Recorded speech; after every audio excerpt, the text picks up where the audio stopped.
What's up guys, this is Will from Table the Game, and as you can see here I have Dragon Eclipse laid out for you. So I just recently finished the very first scenario. So this year's been a little different for me. I've been purchasing a lot of different types of games I typically wouldn't play, and a campaign game is one of those. So a confession, this is my very first campaign game that I bought. When I got it for a couple different reasons. One, like I just said, I'm trying to try out new games to just check it out. And then also I want to provide content for you guys, different types of games.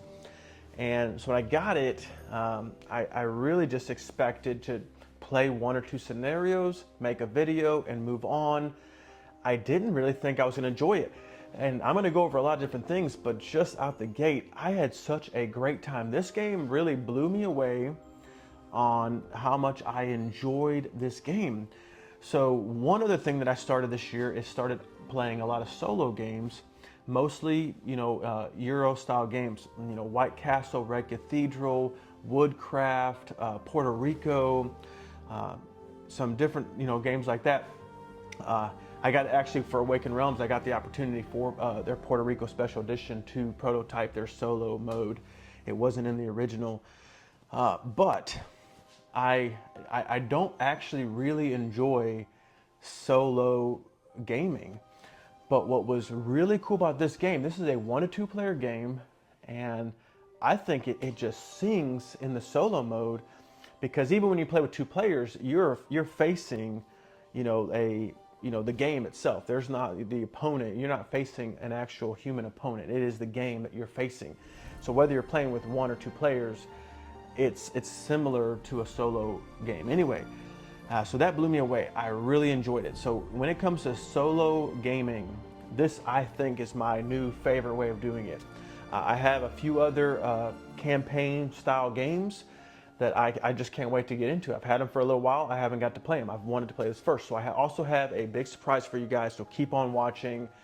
This is gonna be really awesome.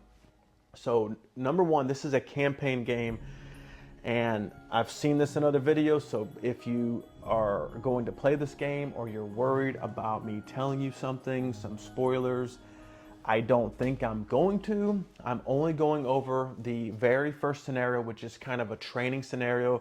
There's a book, a really cool book that kind of takes you through the first scenario step by step. The first combat, they actually teach you. You actually do what they tell you to do. And in the first scenario, you actually, you combat twice. So the second combat, it was completely what I wanted to do, but I'm gonna be going over some of that. So real quick, the story starts off this way. You are a dragon tamer, or they call them mistlings as well. And what happened is the world that you're in had a double eclipse like a few hundred years ago, and just destroyed the earth. Everything just was destroyed. And it's taken this long to kind of get things sort of back up and running. It seems like the world is becoming more normal again. And you are a dragon tamer in a city of Cairburg. You are the head mistling tamer, or they call them tamers. And your story is you're yearning to travel and just check and explore, but you're kind of tied down to the city because you're the head tamer, and they need you. And so one day you had a busy day at work, and you go to the local tavern to eat dinner, and there is a major earthquake. And I didn't tell you this, is there have been these signs that there's going to be another double eclipse, hence where the name Dragon Eclipse comes from. So this double eclipse is what caused the original destruction of the earth, and so there's been talk that this is about to happen again. And so here you are, now fast forward, you are at this tavern, you're eating dinner, and this earthquake takes place.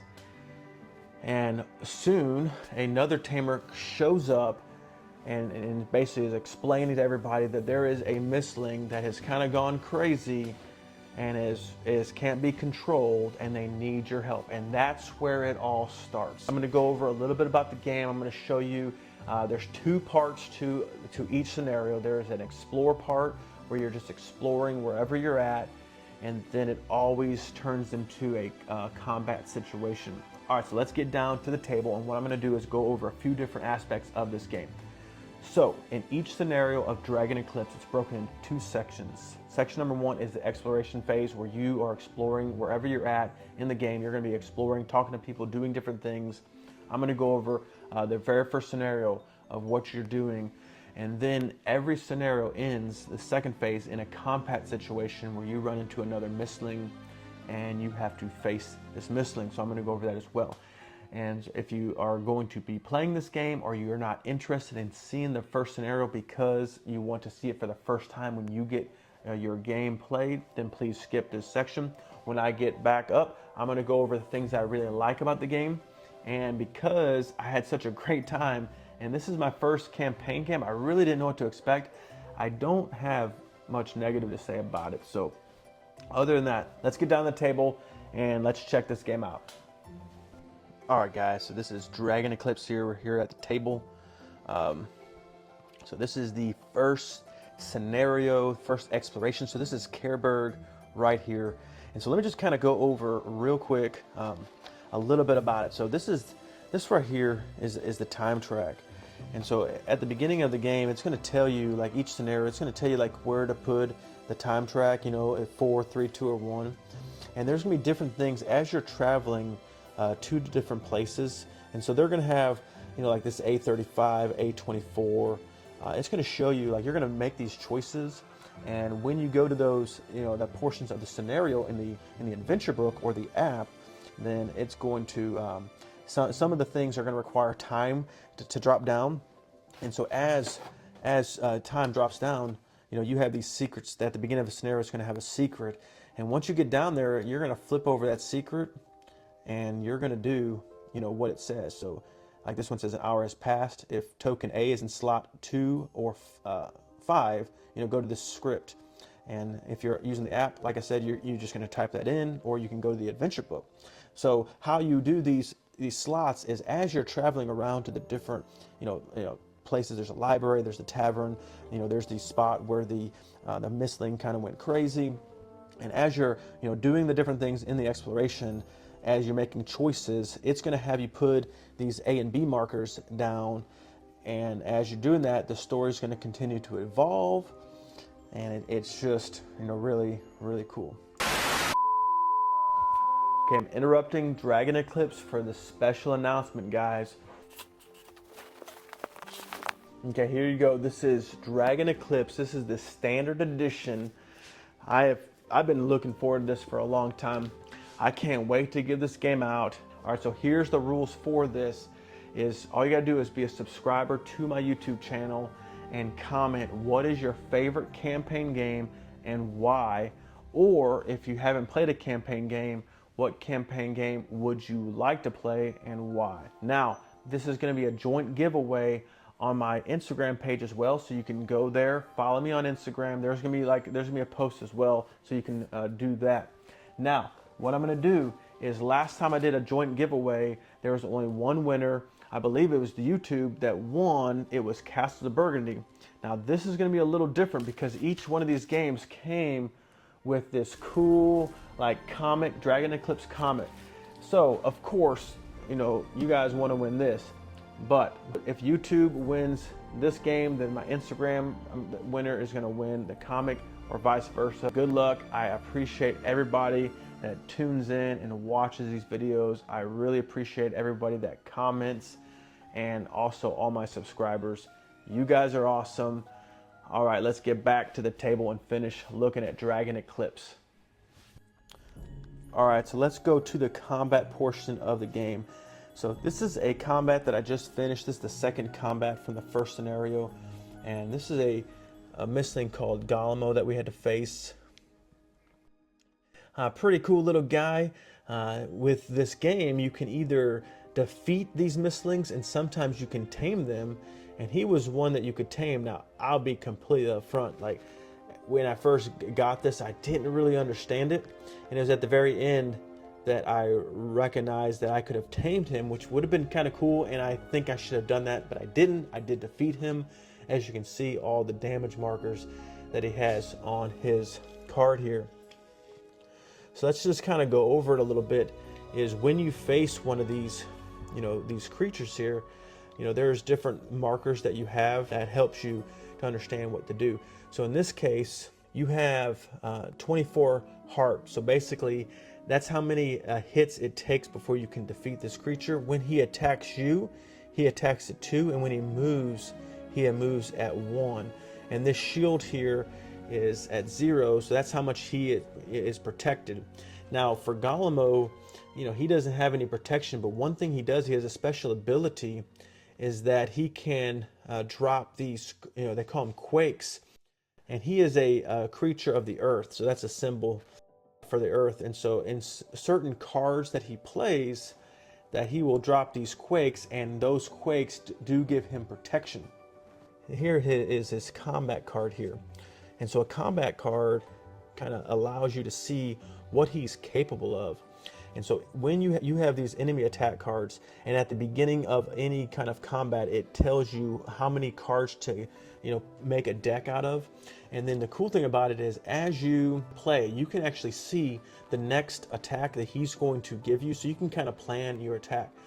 And so when there's 3 different symbols, and so depending on the symbol that you have or that he plays, that's what he's going to do. So you can determine exactly what he's going to do, so you can plan for it. Now at the beginning of the scenario, they have you put a marker on one of these numbers. It's 1 to 5. And so as you play, so in this case, let's just say he just played, and now it's his turn again. Let's say I go, and now it's his turn again. I'm going to move this attack card to here to 3. I'm going to flip this over to 2, and then this will be his attack for his turn. It's that symbol here. So he's going to do this first attack, which is he's going to attack me. And then he's going to rush 2 spaces to get close to me. And if I'm the water symbol, then he has an extra attack. So he can rush me +2, then he can attack me his 2, and if I'm a water creature, which I am, my Mistling is right here. I am a young Iceling, so my power for my Mistling is water, so he would get an extra attack right here. Now the other thing that I did is I moved this attack card to this 3rd level here, and so that is a special ability. So he'd also gain 3 extra attack for each quake with a range of 2 to that opponent. So I am right here, my Mistling's right here. If that happened, that'd be 3, 6, 9, 12. That'd be a super powerful attack. He would actually, in this turn, he would have attacked me about 16.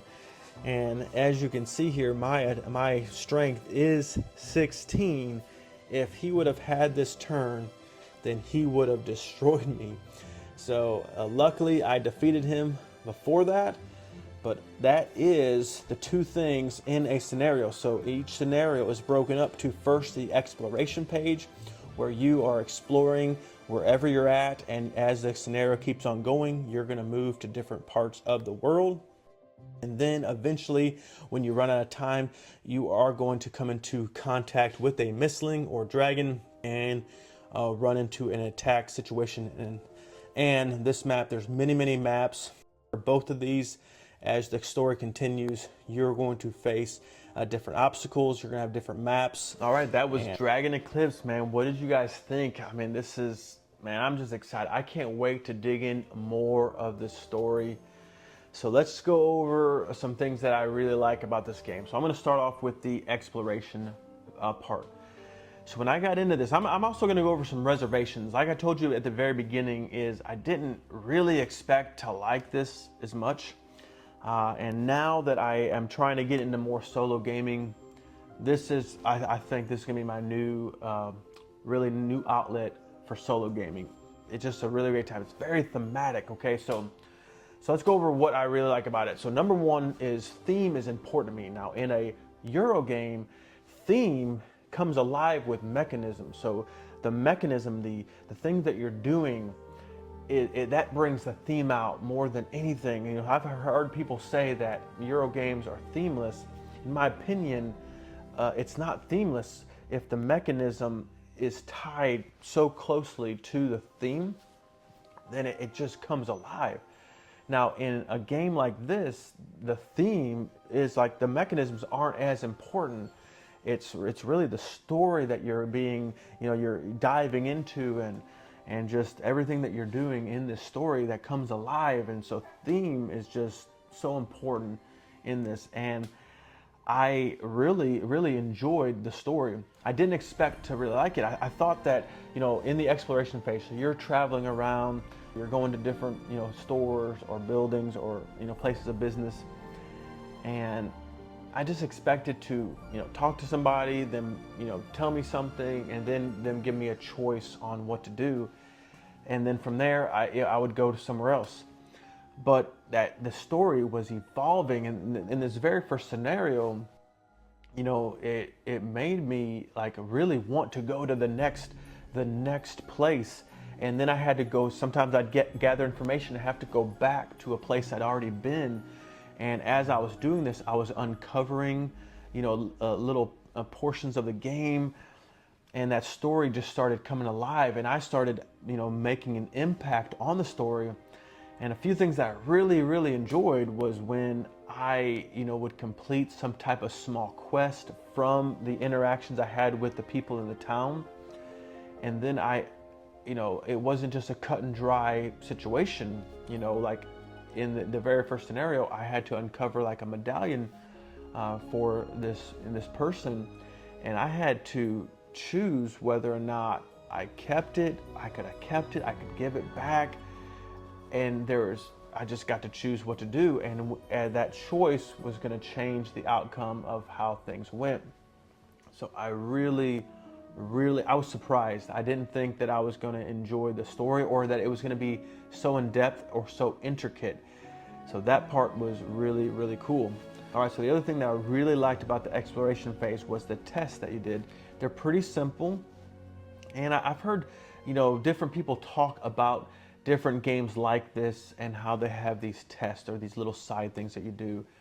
But I saw that they're very interesting, and it didn't seem like it was filler. It didn't seem like it wasn't doing anything. It was moving the story along.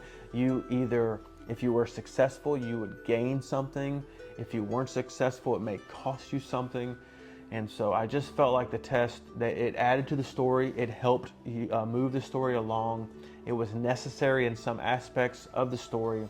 So it was just awesome all along. All right, and the last thing that I really like about the exploration phase of this game, and it's kind of tied back down to the uncovering clues or digging into the story, is the time frame that you have to do it. So as you're going around and exploring, talking to people and uncovering things, your time is dropping. And eventually you're going to run out of time, and you're going to have to move into the combat phase. And so you have to be very smart about what you do, how you do it, how much time you spend with people. And so that part made the exploration more meaningful to me. So going into this, I really felt like, you would just go in and just start, looking around, asking questions, and spending as much time as you want. But having that time metrics, it really made the exploration more meaningful, and it made you have to think more as you're going around. So really cool, really enjoyed that. All right, guys, let's get into the combat part of the game. So like I mentioned before, is I started playing a lot of solo games, but one reason that I don't like solo games, and this is just my opinion, is, and I do have a great time when I play these games solo, but it's like this is a multiplayer game that they make a solo mode for. That's kind of how I feel, okay, is that this is really a game that you're supposed to play with other people, and they make rules to help you play if you're just one person. Okay, now in this game though, it's pretty much all a solo game. Even if you're playing with two people, you're playing against the game. Okay, you're not playing against another person. So the way that the combat was designed, and when you're facing another dragon or misling, it's done the same way whether you have one or two people. Now, when you have two people, there are additional rules or different things you do. But the way the cards are set up, the way that your enemy at the time reacts to you, how it attacks you, it flows, like I feel like, better than a multiplayer game that has a solo mode to it. So really enjoyed that about the combat. Now, the combat, to be fair, I've done 2 combats in the game. Both of them were fairly simple. I feel like I beat them, pretty easily. And I do hope and I do believe, just number one, because of the miniatures, you can see this is who I defeated the second battle. This is Golemo, pretty cool guy right here.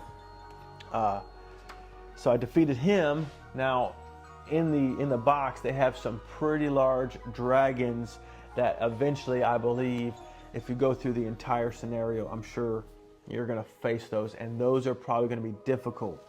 All right, so the next thing is the cards you have to play. Is you have to really try to be smart about trying to do combos. There's times you can use multiple cards at one time. So making sure that you are using the card at the right time. So also, as you're playing cards, the cards are moving into a more powerful spot where you can get more gems that you use to be able to do more things.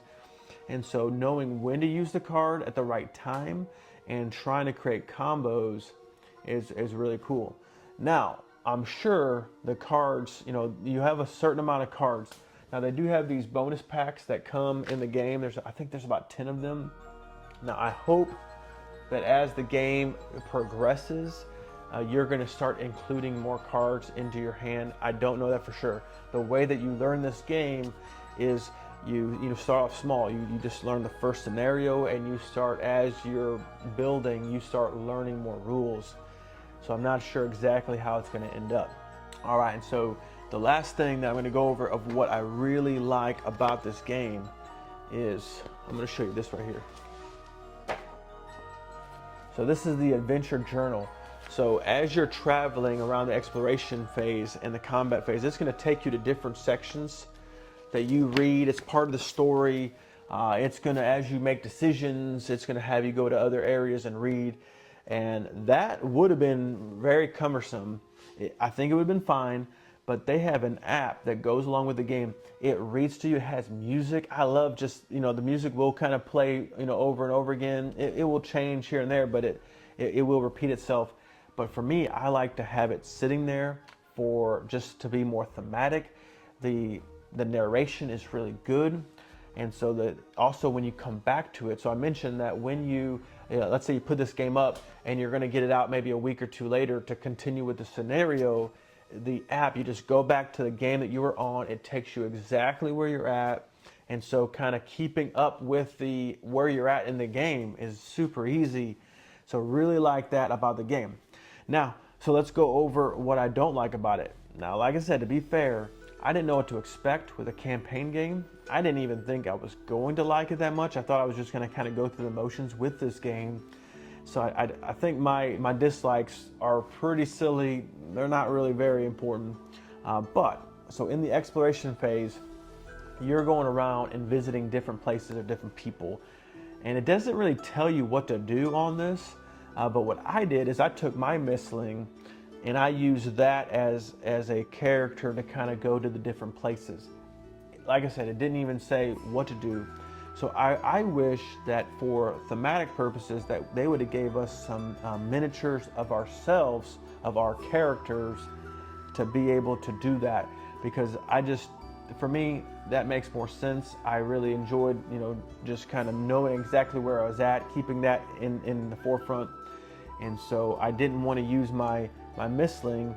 So I feel like it's missing that. If it had my own miniature that I could call mine, I think that would make the game a little bit better. So I'm probably going to make something for myself. Other than that, it took a long time to get the game set up. There's a lot of cards, there's a lot of stuff to do, there's a lot of dividers to put together. But after you're done, it took me about a couple hours. I think it said it should take an hour. It took me like 2, but it's probably because it's my first time doing it. Other than that, it was easy to learn. It had a starter guide. So I just had a great time, guys. This was a fun game.